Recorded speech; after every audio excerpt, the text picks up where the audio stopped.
하나님의 말씀은 맛있습니다. 하나님의 말씀은 즐겁습니다. 하나님의 말씀은 생명과 행복을 줍니다. 500독 성경 통독 훈련 원장입니다.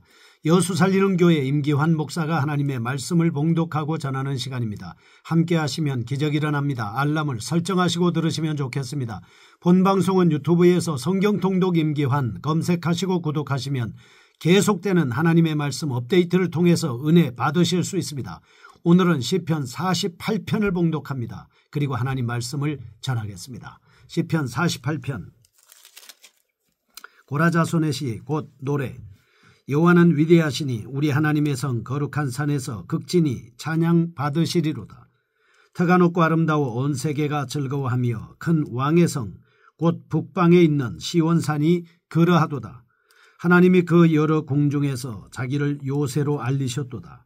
왕들이 모여서 함께 지나갔으며 그들이 보고 놀라고 두려워 빨리 지나갔도다.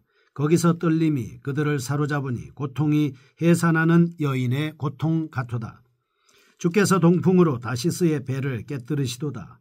우리가 들은 대로 만군의 여호와의 성 우리 하나님의 성에서 보았나니 하나님이 이를 영원히 견고하게 하시리로다. 셀라.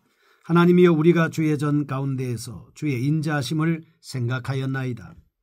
하나님이여 주의 이름과 같이 찬송도 땅끝까지 미쳤으며 주의 오른손에는 정의가 충만하였나이다. 주의 심판으로 말미암아 시온산은 기뻐하고 유다의 딸들은 즐거워할지어다. 너희는 시온을 돌면서 그곳을 둘러보고 그 망대들을 세어보라. 그의 성벽을 자세히 보고 그의 궁전을 살펴서 후대에 전하라. 이 하나님은 영원히 우리 하나님이시니 그가 우리를 죽을 때까지 인도하시리로다. 아멘. 시편 48편입니다. 하나님이 거하시는 시온의 영광에 대한 말씀입니다. 하나님의 성읍 예루살렘의 영광과 안전을 노래하고 있습니다. 1절에서 3절 하나님께서 임재하시는 시온의 장엄함을 묘사합니다. 4절에서 8절 원수들의 패배와 시온의 안전을 노래합니다. 9절에서 14절 하나님의 신실한 돌보심에 대한 이스라엘의 찬양이 잘 드러나 있습니다. 본시의 저작 배경에 대해서는 의견이 분분합니다. 어떤 학자는 열왕기하 19장 35절 아수르 왕 사네립이 예루살렘을 침범했다가 기적적으로 패전당한 사건을 염두에 두고 지은 시라고 주장합니다. 또 다른 학자는 역대하 20장 1절에서 28절 여호사밧 왕 때 이스라엘을 침입했다가 패배한 모압, 암몬, 에돔을 생각하면서 읊었다라고 말하기도 합니다. 그러나 본시의 배경에 대해서는 정확히 알 수는 없고 다만 하나님의 능력과 보호를 통해서 구원받은 예루살렘의 안전을 감사하며 하나님께 찬양하고 있다라고 하는 것은 분명한 사실입니다. 시온성 자체에 대해 말하지 않습니다. 오직 하나님의 임재하심에 대해 집중적으로 묘사하고 있습니다. 왜냐하면 시온은 이스라엘의 승리가 그 승리의 근거가 병력이나 무기, 성벽의 견고함에 있지 않았습니다. 하나님의 위대하신 능력에서 비롯됨을 알고 있었기 때문입니다.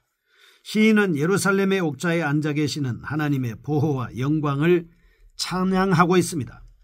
그러므로 본시는 장르상 찬양시에 속한다라고 볼 수가 있죠. 좀 더 정확하게 말한다면 하나님의 임재 초소인 시온의 영광과 안전을 노래하는 시온의 노래 중에 하나다라고 볼 수 있겠습니다.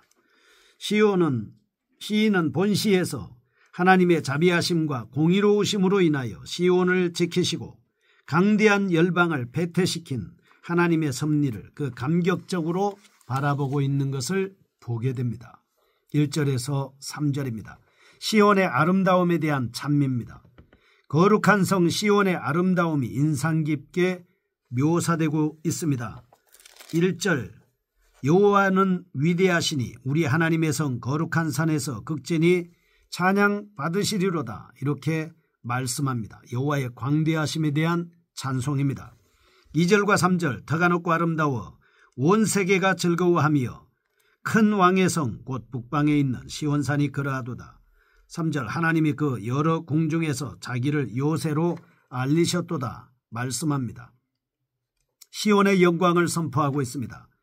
여기서 시인이 높이는 시온의 아름다움은 결코 외적인 풍모나 장엄함에 있지 않습니다.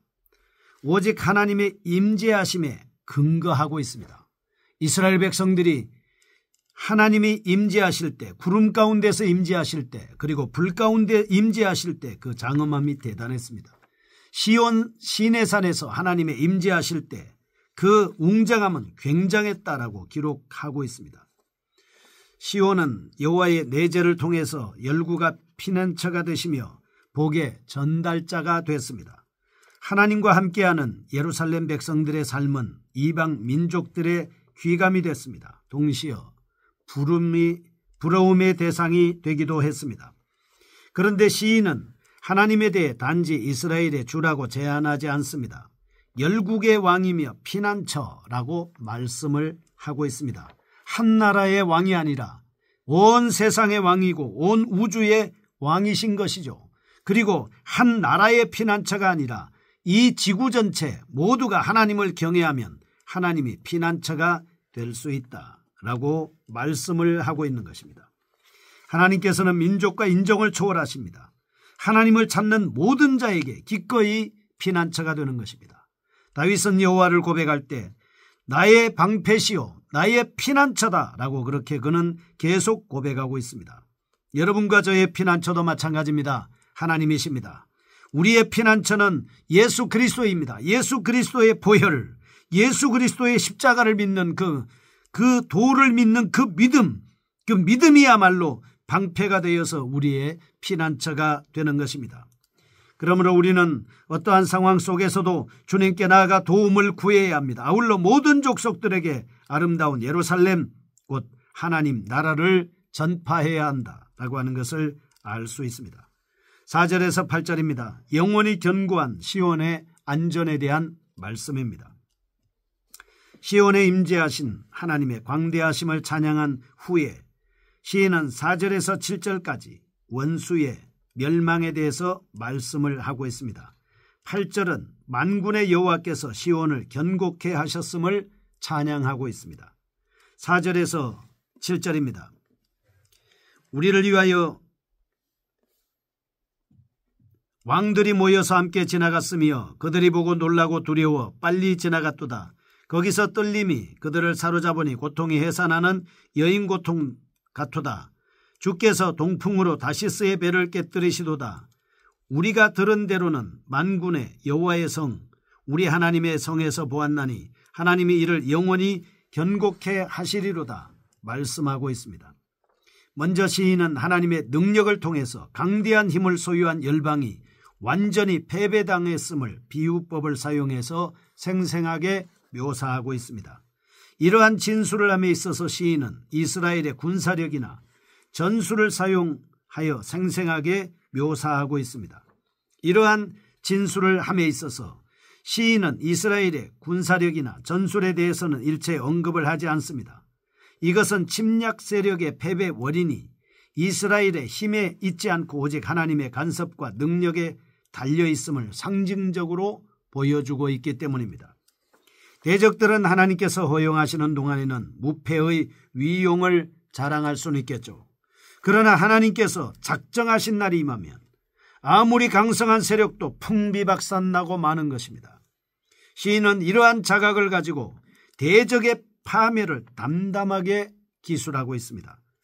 우리도 인간적인 비교를 통해서 교만이나 절망에 빠지지 말고 오직 하나님의 도움을 구하며 담대하게 나아가야 합니다. 그리고 겸손한 자세를 갖추어야 합니다. 또한 시인은 8절 전투를 언급하는 구절에서 자주 사용되는 만군의 여호와라는 호칭을 사용해서 시온성의 견고함을 입증하고 있습니다. 예루살렘은 만군의 여호와의 성입니다. 영원히 안전하게 보존될 겁니다. 시인은 이스라엘의 안전한 근거로서 하나님의 능력 있는 보호를 직접 경험했습니다. 이러한 사실을 통해서 시인은 어떠한 위험과 공격 속에서도 시온은 결코 무너지지 않고 건재할 것을 확신하고 있습니다. 마찬가지로 신약시대에 살고 있는 우리는 하나님께서 내주하시는 성령의 전으로서 교회가 결코 파멸하지 않을 것임을 확신할 수 있겠습니다. 세 번째입니다. 9절에서 14절 하나님의 인자와 긍휼에 대한 찬송을 드리고 있습니다. 시온의 안전에 대한 언급을 한 이후에 9절과 10절입니다. 하나님이여 우리가 주의 전 가운데에서 주의 인자하심을 생각하였나이다.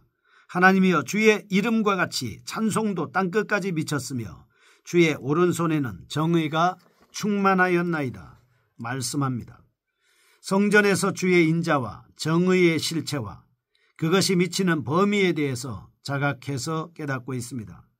그는 성전에서 예배를 지나가는 동안 예루살렘이 겪은 위기와 하나님이 베푸신 구원을 비교해보고 하나님의 미쁘신 사랑을 더욱 확실히 인식하게 됐습니다. 시인은 극심한 환난 중에도 낭망하지 않습니다. 끝까지 하나님의 은혜를 대망하고 있습니다.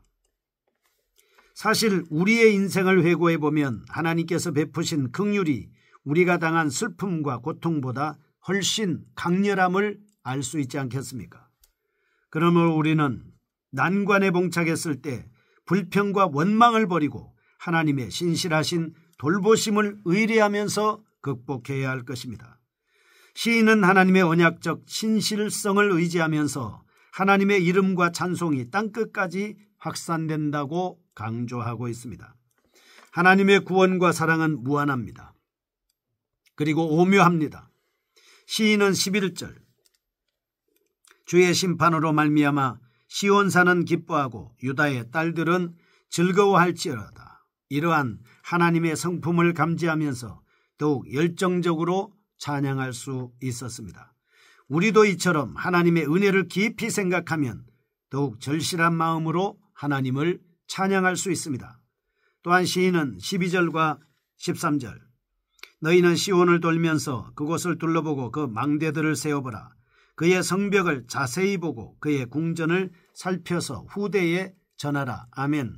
성벽과 궁전과 망대를 자세히 살펴보고 후대에 전할 것을 요청합니다.